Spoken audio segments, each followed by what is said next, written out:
आज जो हम चैप्टर पढ़ने जा रहे हैं, चैप्टर का नाम है परफेक्ट कंपटीशन। इसको हम कम्पिटेटिव मार्केट भी कहते हैं, ठीक है। First of all we have to understand what is competitive market और परफेक्ट कंपटीशन। इकोनॉमिक्स में मैंने आपको बताया था, हम लोग मार्केट का स्ट्रक्चर पढ़ते हैं, ठीक है। डिफरेंट मार्केट्स हमारे पास अवेलेबल होती हैं, ठीक है। अब मार्केट में हमारे पास डिफरेंट काइंड्स आती हैं। हमारे पास परफेक्ट कंपटीशन होता है, मोनोपोली होता है, ठीक है, ओलिगोपोली होता है। डिफरेंट काइंड्स की जो है मार्केट अवेलेबल होती हैं। आज जो हमने उसमें से पढ़नी है वो है परफेक्ट कंपटीशन। अब हम देखेंगे परफेक्ट कंपटीशन बेसिकली हमारे पास किस तरह की मार्केट होती है, ठीक है। तो परफेक्ट कंपटीशन हमारे पास जो मार्केट है, इसमें हमारे पास लार्ज नंबर ऑफ बायर्स और सेलर्स होते हैं। मतलब चीज़ को खरीदने वाले भी बहुत ज़्यादा अवेलेबल होते हैं और चीज़ को बेचने वाले भी बहुत ज़्यादा होते हैं, ठीक है। मैनी फॉर्म्स, बहुत ज़्यादा फॉर्म्स होती हैं। ये नहीं कि सिर्फ एक ही फॉर्म होगी, अगर एक इंडस्ट्री है वहाँ पे कपड़ा बन रहा है, ऐसा नहीं है। आपके पास बहुत ज़्यादा फॉर्म्स जो हैं अवेलेबल होंगी सेम प्रोडक्ट की, ठीक है। नेक्स्ट आपके पास फ्री एंट्री और एग्जिट।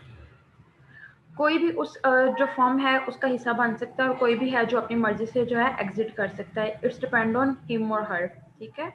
न्यू फॉर्म इंसेंटिव, ठीक है। न्यू फॉर्म्स को वहाँ पे कोई इंसेंटिव नहीं मिलेंगे। इंसेंटिव्स का वर्ड आई थिंक मैं पहले आप लोगों के साथ डिस्कस कर चुकी हूँ, let it repeat it again. Okay, incentives क्या होता है आपके पास पता है? इंसेंटिव्स जो आप लोगों को गवर्नमेंट की तरफ से जो एक्स्ट्रा रिलीफ दिया जा रहा होता है ना, जैसे लाइक आपके साथ सैलरी के साथ आपके पास बोनस आपको मिल रहा होता है, ठीक है। तो जो एक्स्ट्रा चीज़ें आपको अपनी सैलरी के अलावा एज अ रिवार्ड मिल रही होती हैं उसको आप इंसेंटिव कहते हो, ठीक है। नेक्स्ट है नो एडवांटेज। मैम, जी। Excuse me ma'am. Yes. Ma'am थोड़ा आहिस्ता आहिस्ता बोलें please. Okay sure. Thank you ma'am. Okay no problem. But a large number of buyers और सेलर्स, आपके पास ज़्यादा सारे जो हैं सेलर्स हैं, ज़्यादा सारे बेचने वाले हैं और ज़्यादा सारे बायर्स हैं, ठीक है। हम लोग यहाँ पे एक एग्जांपल ले लेते हैं ताकि हम उसी को एंड तक जो है कंटिन्यू करते रहें। तो यहाँ पे हम लोग मार्केट की बात करेंगे, वो मार्केट जहाँ पे जो है कपड़े बनते हैं और जो है वो सेल आउट होते हैं। अब आपने देखा होगा फैसलाबाद में है, लाहौर में है, कराची में है, डिफरेंट जगह पर डिफरेंट इंडस्ट्रीज लगी हुई हैं, ठीक है। और बायर्स भी बहुत ज़्यादा है, मतलब यहाँ पे पाकिस्तान में या even though overall the world जितने भी लोग हैं उनको जो है इसकी ज़रूरत है। बेसिक नेसेसिटीज ऑफ लाइफ है क्लॉथ, तो सब ने पहनने ही पहनने हैं, ठीक है। मैनी फॉर्म्स हैं, बहुत ज़्यादा फॉर्म है। अगर आप चाहो, आपके पास पैसे हो, आपको इंडस्ट्री लगाना चाहते हैं, ठीक है, आप चाहते हैं कि आप भी जो है कारोबार करें कपड़ों का, तो आप भी कोई इंडस्ट्री लगा सकते हैं। आपको कोई भी जो है वो रिस्ट्रिक्शन नहीं होगी, कोई भी आपको रोकेगा नहीं, ठीक है। आप पे कोई पाबंदी नहीं लगाई जाएगी, ना गवर्नमेंट की तरफ से और ना ही आपके रिलेटिव्स की तरफ से। मतलब कोई भी आपको मार्केट में ये नहीं कह सकता। इवन अगर एक इंडस्ट्री है ना, उसके साथ प्लॉट खाली है, अगर आप वहाँ पे भी इंडस्ट्री लगाना चाहते हो तो उसमें भी आपको मना नहीं किया जाएगा। फ्री एंट्री, ठीक है। दूसरी तरफ आपके पास है फ्री एग्जिट। फ्री एग्जिट का मतलब होता है कि आप उधर से इजीली जो है वो बाहर भी आ सकते हो, ठीक है। अगर आप अपनी फॉर्म बंद करना चाहते हो तो आप कर सकते हो। उस केस में भी आपके ऊपर कोई भी किसी भी किस्म की रिस्ट्रिक्शन नहीं लगाई जाएगी। नेक्स्ट है न्यू फॉर्म इंसेंटिव। अगर आप न्यू फॉर्म जो है लगाते हो, न्यू फॉर्म का आपको कोई इंसेंटिव नहीं मिलता जब तक कि वो एक लेवल पे नहीं आ जाती। लेवल कौन सा? वो लेवल जहाँ पे बाकी फॉर्म्स जो हैं काम कर रही हैं। जब तक आप उस लेवल पे नहीं आओगे आप प्रॉफिट अर्न नहीं कर पाओगे, आपको उनको कम्पीट करना होगा। परफेक्ट कंपटीशन के नाम से आपको पता लग रहा होगा, कंपटीशन है कि आपने आपस में एक दूसरे को कम्पीट करना है, ठीक है। No advantage, no advantage until you have maintain the condition, ठीक है। अब कंडीशन कौन कौन सी हैं उनको भी हम नेक्स्ट देखेंगे। कंडीशंस कौन कौन सी हैं? ऐसी कंडीशंस जो जिनको आप जब तक फॉलो नहीं कर लोगे आपको कोई भी प्रॉफिट गेन नहीं हो रहा होगा, ठीक है। एंड परफेक्ट कंपटीशन आप लोगों ने याद रखना कि ये मार्केट की एक टाइप है, ठीक है। परफेक्ट कंपटीशन में बेसिकली हो क्या रहा होता है, जो मालिक होता है ना परफेक्ट कंपटीशन का, वो एज अ प्राइस टेकर होता है, ठीक है। अब प्राइस टेकर कौन होता है? प्राइस टेकर, कीमत लेने वाला, ठीक है। आप कोई चीज़ लेने जाते हो मार्केट में तो आप क्या हो? प्राइस गिवर, ठीक है। और वो क्या है? प्राइस टेकर, प्राइस लेने वाला, ठीक है। Know on opinion. अब जिसने प्राइस लेनी है ना, अब उसके पास कोई और ऑप्शन नहीं है, उसने प्राइस को फिक्स रखना है। क्योंकि अगर मैं भी, मेरे पास भी एक इंडस्ट्री है, ठीक है, मैंने लगाई हुई है कपड़ों की, आपने भी लगाई हुई है, ठीक है, गर्ल्स में से भी किसी ने लगाई हुई है, तो क्या होगा, हम तीनों को एक प्राइस डिसाइड करनी पड़ेगी। अगर हम में से कोई भी प्राइस लो करेगा तो क्या होगा, सारे बायर्स उसकी तरफ मूव ऑन कर जाएंगे, ठीक है। तो परफेक्ट कंपटीशन में ऐसा पॉसिबल नहीं है। परफेक्ट कंपटीशन में हमें प्राइस को सेम रखना होता है। तो इसलिए हम लोग प्राइस टेकर कंसीडर किए जाते हैं। क्यों? क्योंकि हम सब जो है वो सेम प्राइस लेंगे। प्राइस मार्केट की हमारे पास एक और जो है वो फॉर्म है, सॉरी, इसकी एक और आपके पास टाइप आती है मार्केट की, मोनोपोली। मोनोपोली में आप क्या करेंगे? मोनोपोली में हम लोग देखेंगे कि वहाँ पे सिर्फ एक ही सेलर होता है, अपनी मर्जी की प्राइस चार्ज कर रहा होता है, ठीक है। लेकिन यहाँ पे आपके पास बहुत ज़्यादा सेलर्स हैं, तो डेफिनेटली सबको जो है वो एक ही प्राइस पे अपनी चीज़ को सेल आउट करना होगा। नो कस्टमर चॉइस, यहाँ पे कस्टमर की भी चॉइस नहीं कंसीडर की जाती है, ठीक है। लेट्स सपोज अगर आप कोई नया मोबाइल का कोई मॉडल आता है, ठीक है, जैसे कि हम लोग क्लास में आईफोन और वो नोकिया 3310 एग्जाम्पल लेते रहे हैं, उसी को कोट करते हैं दोबारा। लेट्स सपोज अगर आईफोन न्यू आपके पास आ रहा है कोई मॉडल, तो वो आपके पास 1,20,000 का, ठीक है। तो 1,20,000 का मतलब है 1,20,000 ही। तो वो सब जो है वो जो आपके पास प्रोड्यूसर्स हैं वो सेम रेट पे आपको जो है सेल आउट करेंगे। उसमें आपकी अपनी चॉइस नहीं है। अगर आप चाहो भी कि आप इसकी प्राइस कम करवा लो या ज़्यादा करवा लो, तो आपके लिए पॉसिबल नहीं है, ठीक है। अगर मे बी आपका कोई रिलेटिव भी अगर उन इन केस अगर होता है ना कोई एक आधा, वो भी आपको जो है ये चीज़ नहीं आपको कर सकता, क्योंकि उसने मार्केट में कंपटीशन रखना है, मार्केट में उसको सेम प्राइस रखनी है, वो उसके जो रहते हैं टर्म्स एंड कंडीशन में आता है। मोहम्मद अवैस, बेटा अपनी वीडियो बंद करें। मोहम्मद अवैस बेटा, मेरी स्क्रीन शेयर हो रही है और आप इसको काइंडली बंद कर लो।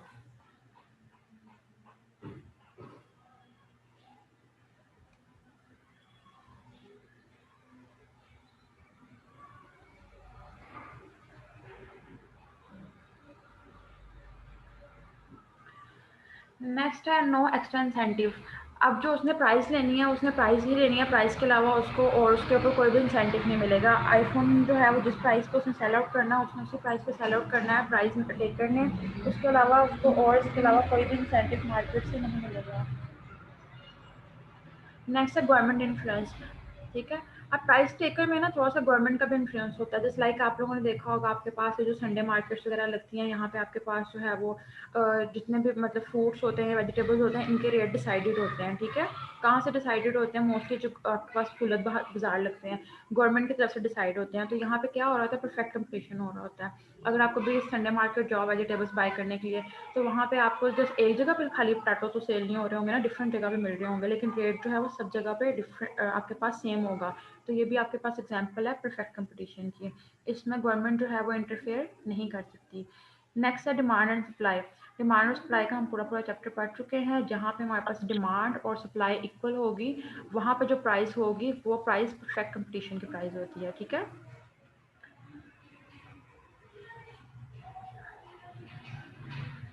नेक्स्ट है हाउ पीसी अराइजेज। पीसी है perfect competition. Perfect competition market में आखिर आता ही क्यों है, ठीक है। हम लोगों ने इसकी रीजंस देखनी है। बेसिकली हमारे पास जो मेजर रीजंस हैं वो दो हैं।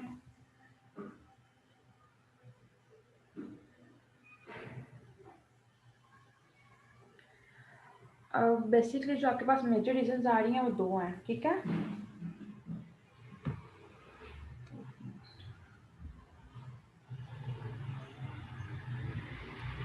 ओके, फर्स्ट रीज़न आपके पास है minimum efficient scale. Minimum efficient scale से मुराद है कि आपके पास इतनी कैपेबिलिटी नहीं है कि आप अपनी चीज़ को इनोवेट कर सको।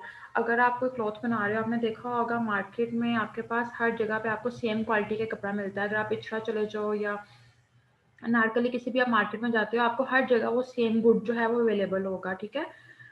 मतलब क्वालिटी आपके पास सेम ही होती है, ठीक है। तो इसमें क्या होता है, मिनिमम एफिशिएंट स्केल की एफिशिएंसी लो है हमारे पास। अगर कोई हम में से मतलब इन्हीं मार्केट्स में से, ठीक है, कोई प्रोड्यूसर उस चीज़ को ज़्यादा इनोवेट कर लेता है, ज़्यादा बेहतरीन तरीके से बना लेता है, तो वो उसकी चीज़ डिफरेंट हो जाती है। जब चीज़ डिफरेंट हो जाएगी तो डेफिनेटली चीज़ उसकी स्पेशल हो जाएगी, उसकी चीज़ अच्छी हो जाएगी। तो जब उसकी चीज़ अच्छी होगी तो वो जो है हाई प्राइस चार्ज कर सकता है, ठीक है। तो लेकिन यहाँ पे हमारे पास क्या है जी, मिनिमम एफिशिएंट स्केल। मिनिमम का मतलब होता है कम से कम। तो उसका जो एफिशिएंट स्केल है वो लो है, ठीक है। उसके पास इतनी कैपेसिटी नहीं है कि वो अपनी चीज़ को जो है वो बेहतरीन बना सके। तो इसलिए उसके पास जो चीज़ है वो दूसरे के पास भी वही है, तीसरे के पास भी वही है। इसलिए जो है उन सबको जो है सेम प्राइस पे उस चीज़ को बेचना है। इसलिए जो है परफेक्ट कंपटीशन आपके पास मार्केट में राइज होता है कि सब सेलर्स जो होते हैं वो एक ही पॉइंट पे आके खड़े होते हैं। नेक्स्ट है नो यूनिक करेक्टरिस्टिक्स। ये भी पॉइंट उससे रिजेम्बलेंस में ही रहता है कि नो यूनिक करेक्टरिस्टिक्स, ठीक है। उसकी कोई भी नई खसूसियात नहीं होती है, ठीक है। अगर मेरे पास एक लैपटॉप है, वही लैपटॉप आपके पास भी है, तो मतलब मार्केट में सब जगह पे वही लैपटॉप हमें मिल रहा है, तो मतलब इसमें तो कोई यूनिकनेस नहीं है ना। मेरे लैपटॉप में भी वही काम करना है, आपके ने भी वही काम करना है, ठीक है। तो हम सब क्या है, प्रोड्यूसर्स हैं। तो अगर कोई कंज्यूमर अगर आता है तो वो मेरे से भी खरीद सकता है, आपसे भी खरीद सकता है, क्योंकि उसको पता है कि हर जगह से मुझे सेम प्राइस पे चीज़ मिलनी है और सेम ही उसका जो है वो रेट रहेगा, ठीक है। तो ये भी रीजन है कि हमारे पास प्राइस परफेक्ट कंपटीशन जो है क्यों राइज करता है। जी मैम फर्स्ट और सेकंड ऑप्शन में फिर कोई फर्क तो नहीं ना है बेटा, उसमें मिनिमम हमारे और जस्ट अ मिनट बेटा, एक हमारे पास है एफिशिएंट स्केल, ठीक है। एफिशिएंट स्केल के हम लोग खुद से क्या एफर्ट कर सकते हैं, ठीक है। और ये एक होती है यूनिकनेस, जो यूनिकनेस है ना ये बाय नेचर है, इनमें दोनों में डिफरेंस ये है, ठीक है। जस्ट लाइक अगर आपको नर्सरी वगैरह होती है, नर्सरी जहाँ पे आपको प्लांट्स वगैरह मिलते हैं, आप बुक से चैप्टर रीड आउट करोगे ना, इसमें एग्जांपल कोट हुई हुई है। आपके पास जो नर्सरी होती है जहाँ से आपको प्लांट्स मिलते हैं, ठीक है, प्लांट्स तो बाय नेचर होते हैं और वो आपको हर जगह से एक जैसे नहीं मिलते हैं। कुछ आपको मतलब ये तो वेदर इन्फेक्ट होता है ना, कुछ के ऊपर फ्लावर बहुत ज़्यादा ब्लूम कर रहे होंगे, कुछ पे नहीं कर रहे होंगे। तो वहाँ पे ये जो नो यूनिक करेक्टरिस्टिक्स है ना, ये बाय नेचर होता है, और जो मिनिमम एफिशिएंट स्केल होता है ना, ये बाय ह्यूमन बीइंग होता है। Okay, next is economic profit. अब हमने इसको इकोनॉमिक प्रॉफिट का नाम क्यों दिया है, हमने पढ़ा था इकोनॉमिक्स में, हम लोगों ने जो मार्शल की डेफिनेशन पढ़ी थी, मार्शल की डेफिनेशन के बगैर अकॉर्डिंग क्या थी इकोनॉमिक्स के, हमने इंसान के फलाह बहबूद के लिए काम करना है, ठीक है। तो मतलब सबको ओवरऑल देख के हम लोगों ने चलना है। तो यहाँ पे हम सबकी एक बात करेंगे, हम देखेंगे कि परफेक्ट कंपटीशन में हमारे पास प्रॉफिट बेसिकली निकलती कैसे है। तो प्रॉफिट हमारे पास निकलती है T R minus T C. अब ये टी आर क्या है, टी सी क्या है, सबसे पहले हम इन दोनों को समझेंगे, ठीक है। T are is total revenue. Total revenue मतलब टोटल आमदनी, कुल आमदनी हमारे पास कितनी आ रही है, ठीक है। नेक्स्ट है टोटल कॉस्ट, ठीक है। टोटल कॉस्ट से मुराद है कि कुल लागत कितनी आ रही है, कुल खर्चा हमारा कितना आ रहा है। Let me take some example, ठीक है। यहाँ पे हम एग्जाम्पल लेते हैं, आई बाउट अ पेन, ठीक है। मैंने एक पेन खरीदा, उसकी जो प्राइस है, मार्केट प्राइस हमारे पास है ₹10 उसकी प्राइस है, ठीक है। अब मैं सिंपल यहाँ पे क्या करूँगी, फॉर्मूला मेरे पास गिवन है, जस्ट अ मिनट। प्रॉफिट मैंने निकालनी है, ठीक है। इक्वल का साइन वैसे ही आ जाएगा, टोटल रेवेन्यू। टोटल रेवेन्यू क्या है, जिस अमाउंट पे आप अपनी चीज़ को बेच रहे हो। लेट्स सपोज वो पेन जो है मैंने ₹10 का खरीदा, ठीक है। तो मतलब प्रोड्यूसर ने मुझे ₹10 में बेचा है, लेकिन उस पेन को बनाने में उसकी कॉस्ट कितनी आई है, ₹8, ठीक है। तो जब हम 10 में से 8 माइनस करेंगे तो जो ₹2 हमारे पास आ रहा है, ये हमारा प्रॉफिट है, ठीक है। सिंपल प्रॉफिट हम कैसे निकालते हैं, जितने की चीज़ हमने खरीदी होती है, लेट्स सपोज, ठीक है, उसको आगे हम जब बेचते हैं, जितना मुनाफा हम खुद रखते हैं वो हमारा मुनाफा होता है। लेट्स सपोज अगर मैंने ₹10 का पेन जो है खरीदा और मैं आगे 15 में बेच देती हूँ, तो ₹5 मेरा क्या होगा, प्रॉफिट होगा, ठीक है। ये तो हम जनरल वर्ड्स में देख रहे हैं, लेकिन परफेक्ट कंपटीशन में क्या होता है, प्रोड्यूसर के पॉइंट ऑफ व्यू से देखना है। तो प्रोड्यूसर को जो चीज़ बनाने में खर्चा आता है, ठीक है, वो उसकी कॉस्ट होती है, और जिसमें वो बेचता है, ठीक है, वो उसका रेवेन्यू होता है। उन दोनों के डिफरेंस को माइनस करके उसके पास जो है प्रॉफिट आ जाती है। मैम एक दफा इसे रिपीट कर सकती हैं प्लीज? यस वो श्योर। आवाज आपकी पहले कट कट के आ रही थी। ओके बेटा, बेटा टोटल रेवेन्यू और टोटल कॉस्ट हम बात कर रहे हैं कि प्रॉफिट कैसे निकलेगी परफेक्ट कंपटीशन में, ठीक है। बेटा 2 पार्टिसिपेंट्स रेज हैंड। अगर आप लोगों को क्यूरी है, आप लोग चाहते हो कि आप अभी ही रिजॉल्व करवाओ, तो आप लोग अभी मुझसे पूछ लो, नहीं तो आप लोग साथ साथ नोट डाउन करते रहो। मैं आप सबके फिर जब माइक अनम्यूट करवाऊंगी फिर आप लोग पूछ लेना, ठीक है। ये मैं रिपीट कर जी मैम, देती हूँ। मैं कर रहा हूँ। जी मैं रिपीट कर देती हूँ। बेटा प्रॉफिट कैसे ठीक है। निकलेगी, total revenue minus total cost, ठीक है। टोटल रेवेन्यू जितनी आमदनी आपके पास आ रही है, ठीक है, और जितनी जी मैम। कॉस्ट, जितने आपके पैसे लगे हैं। यहाँ पे मैंने आपको एग्जांपल दी है एक पेन की, कि मैंने एक पेन जो है वो ₹10 में बेचा है, ठीक है, लेकिन मैंने वो पेन बनाया कितने का था, ₹8 का। तो जो मेरा जो दोनों का डिफरेंस आ रहा है वो मेरी क्या है, प्रॉफिट है, ठीक है। Next is total profit revenue, है। ठीक है। अब टोटल तो रेवेन्यू, मैम अगर टोटल, अगर प्राइस कम हो जाए और कॉस्ट ज्यादा हो जाए तो फिर